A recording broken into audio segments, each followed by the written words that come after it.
ওসমান হাদি, ওসমান হাদি, বাংলাদেশের আজাদি। 2 মাসের বেশি সময় ধরে লুকোচুরি, কূটনৈতিক অস্বীকার আর নানা জল্পনা কল্পনার অবসান ঘটিয়ে অবশেষে ভারতের মাটিতেই ধরা পড়ল ইনকিলাব মঞ্চের আহ্বায়ক শরীফ ওসমান হাদির হত্যা মামলার প্রধান আসামি ফয়সাল করিম মাসুদ। তার সঙ্গে গ্রেপ্তার হয়েছেন সহযোগী আলমগীর হোসেনও। শহীদ ওসমান হাদির হত্যার বিচারের দাবি থেকে আপনারা চলে আসবেন না ইনশাআল্লাহ।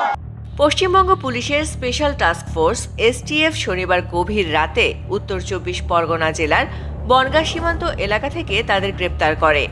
রোববার সন্ধ্যায় এক বিবৃতিতে এ তথ্য নিশ্চিত করে STF। পরে তাদের স্থানীয় আদালতে হাজির করা হলে আদালত 14 দিনের পুলিশ রিমান্ড মঞ্জুর করে। এটা কূটনৈতিক চ্যানেলে ফরেন মিনিস্ট্রি থেকে তাদের সাথে যোগাযোগ হয়েছে, তারা এই ব্যাপারে কার্যক্রম গ্রহণ করছে।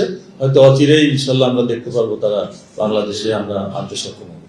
এর আগে ঢাকা মহানগর পুলিশ গত 28 ডিসেম্বর দাবি করেছিল ফয়সাল করিম ও তার সহযোগী আলমগীর ভারতে অবস্থান করছেন এবং মেঘালয় সীমান্ত দিয়ে তারা দেশটিতে ঢুকেছেন। তবে সে সময় ভারতীয় কর্তৃপক্ষ দৃঢ়ভাবে জানিয়ে দেয় ফয়সাল তাদের দেশে নেই।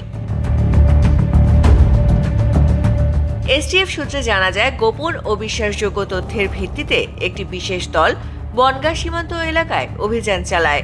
পুলিশের কাছে খবর ছিল বাংলাদেশে চাঁদাবাজি, হত্যা ও অন্যান্য গুরুতর অপরাধ করে 2 বাংলাদেশি অবৈধভাবে ভারতে প্রবেশ করেছে। সকল ধরনের আধিপত্যবাদ মুক্ত না করা পর্যন্ত, বাংলাদেশকে একটি ইনসাফের রাষ্ট্র ধারণ না করা পর্যন্ত, বাংলাদেশের সীমান্ত সুরক্ষিত না করা পর্যন্ত, বাংলাদেশের রাষ্ট্র ব্যবস্থায় সৎ এবং যোগ্য লোকদেরকে বসানো না পর্যন্ত আমাদের এই লড়াই চলছে, আমাদের এই লড়াই চলবে ইনশাআল্লাহ। তদন্তকারীরা বলছেন ফয়সাল ও আলমগীর মেঘালয় সীমান্ত দিয়ে ভারতে ঢুকে কয়েক মাস ধরে বিভিন্ন এলাকায় আত্মগোপনে ছিলেন। পরে সুযোগ বুঝে আবার বাংলাদেশে ফেরার পরিকল্পনায় বনগাঁ সীমান্ত এলাকায় আশ্রয় নেন। ঠিক সেই সময় অভিযান চালিয়ে তাদের গ্রেপ্তার করা হয়। STF এর দাবি, প্রাথমিক জিজ্ঞাসাবাদে দুজনই শরীফ ওসমান হাদি হত্যাকাণ্ডে জড়িত থাকার কথা স্বীকার করেছেন।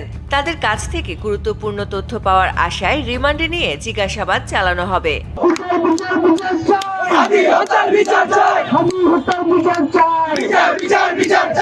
গত 12 ডিসেম্বর ঢাকার পল্টন এলাকায় মোটরসাইকেলে আসা দুর্বৃত্তদের গুলিতে গুরুতর আহত হন ইনকিলাব মঞ্চের মুখপাত্র শরীফ ওসমান হাদি।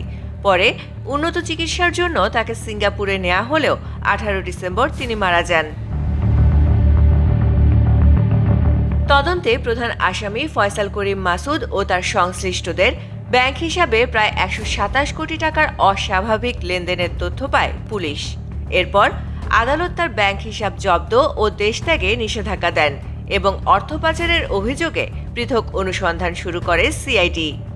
বাংলাদেশ এবং ভারতের মধ্যে যে বন্দি বিনিময় চুক্তি রয়েছে তার মাধ্যমে অতি দ্রুত আসামিদের বাংলাদেশে ফিরিয়ে এনে প্রচলিত আইনের মাধ্যমে এই হত্যার পিছনে নির্দেশদাতা, অর্থের যোগানদাতা, শুটারকে ভারতে পালিয়ে যেতে সহায়তাকারী সহ সকল দোষীদের নাম জনসম্মুখে প্রকাশ করতে হবে।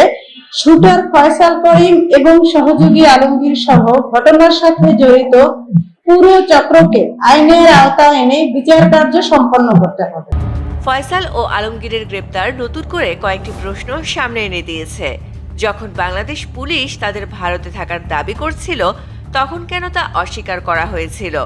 কিভাবে তারা এতদিন ভারতের বিভিন্ন এলাকায় আত্মগোপনে থাকতে পারল? আর এই হত্যাকাণ্ডের পেছনে কি শুধু ব্যক্তিগত বিরোধ, নাকি আরো বড় কোনো নেটওয়ার্ক জড়িত? MCTV US।